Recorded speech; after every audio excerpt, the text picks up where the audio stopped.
Namitas kami ng iba't ibang klase ng berries. At dahil summer season na nga dito sa New Zealand, ipapasyal ko naman kayo sa isang farm na pinupuntahan namin kapag ganitong season. So ano, tara?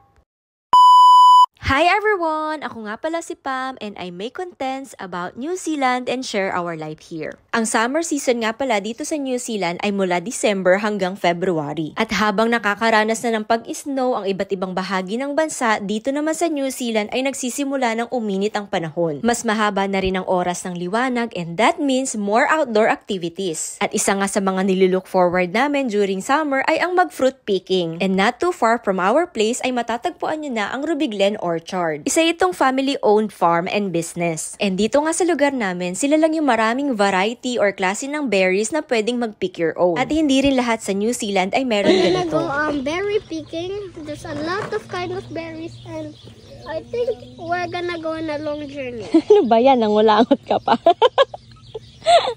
Close the car. Okay. We have our lagayan. Let's go, guys. Let's go.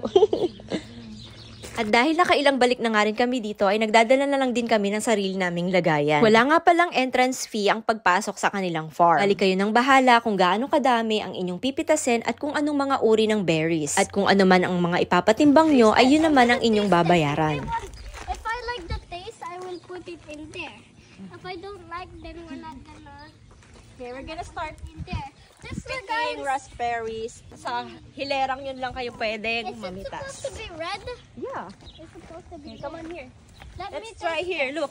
Tignan nyo, sobrang haba guys. Oh. Bali, nag-umpisa nga kami ditong mamitas sa mga raspberries. Isa nga ito sa mga paborito ko at masarap talaga siya kapag sobrang pula na ang kanyang kulay. Hindi nga rin pala sila laging available. Kaya talagang tinatimingan namin at inaabangan talaga namin kapag open na sila for public ng pick your own. Bali, ina-update lang nila ang kanilang Facebook page kung ano ba yung mga klase ng berries na available na para i-harvest. Meron lang silang mga designated rows kung saan lang kayo pwedeng mamitas. Mamila, I got 2 raspberries. Yummy. We got the jackpot here. Oh, up here.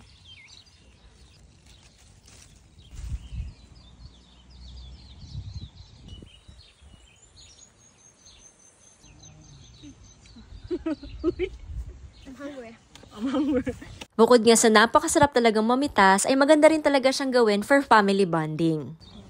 Guys, we're done with our thing. Yeah, we're done. Pagkatapos nga namin sa mga raspberries, ay lumipat naman kami sa blueberries. This is the blueberry section. Inside. There's somebody in here. So, we're gonna go there sa malayo para mas maganda. How about the blue one?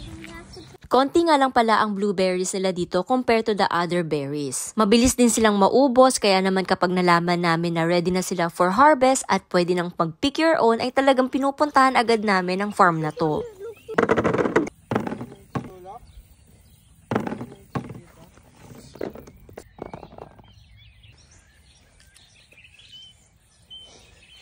Always check the under.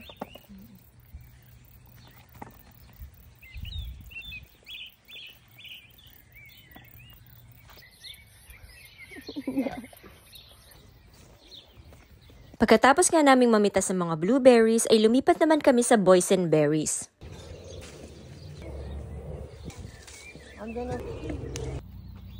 Okay.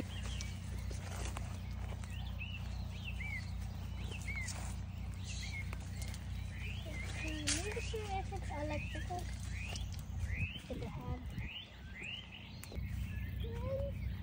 So, dito naman kami lumipat sa Tayberry after ng boysenberries. So, itong Tayberry guys ay hybrid siya ng raspberry and blackberry. Ang lasa nito ay medyo matamis na medyo maasim. And just like any other berries, mayaman din to sa vitamin C, fiber, and antioxidants. Pero hindi namin siya masyadong gusto, kaya konti lang yung pinitas namin na ganito. And sa biyaya nga ng Diyos ay nakasama pa namin dito mamitas ang ilan sa mga ka-churchmate namin all the way from Auckland. Syempre, kasama na rin ang aming mahal na Pastor Nolly. Dito naman sa kabilang side ang kanilang blackberries. Pero yung pag-visit namin ngayon ay hindi na kami namitas at ang mga clips na ipapakita ko sa inyo ay galing pa dun sa mga unang visit namin.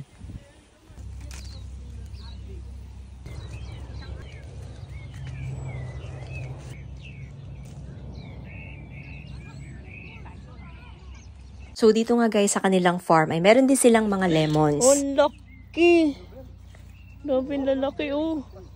Sayang, nasa lapag na lang. Ang lalaki ng bunga. Ang lalaki ng bunga. Guys, it's so big. Meron nga rin pala sila ditong cherries but hindi siya available for pick your own. Meron nga rin pala sila ditong black currants, red currants, pero sa totoo lang hindi talaga namin siya gusto. Yung lasa kasi niya ay mixture ng cranberries at maasim na cherries. Pero kapag hinog na siya ay medyo matamis naman pero mas nangingibabaw pa rin yung asim. Katabi lang ng red currants yung mga black currants. Hindi rin kami kumuha nito dahil yung lasa niya ay matapang talaga. Madalas siyang ginagamit sa paggawa ng alak, juice. So dito nga kumuha lang kami ng konting red currants kasi nakakaya naman hinatid pa kami ng babae sa pwesto kung saan kayo pwede mamitas. At para na rin meron tayong maipatimbang mamaya. Meron nga rin pala sila ditong grapes pero hindi pa ready. And I don't think na meron silang pick your own ng ganito. Meron nga din pala sila ditong mga puno ng plums pero as of the moment ay hindi pa talaga siya ready. By the way, kung wala nga pala kayong mga lagayan ay bibigyan naman kayo nila dito sa may reception area. Bali, dito nyo na rin pala dadalhin yung mga prutas na inyong napitas at dito nyo na rin babayaran. Kung tinatamad naman kayong mag-harvest or mag-pick your own ay meron naman sila ditong mabibili sa kanilang reception. $1. Is that the lot? Yeah. $35.30. $35.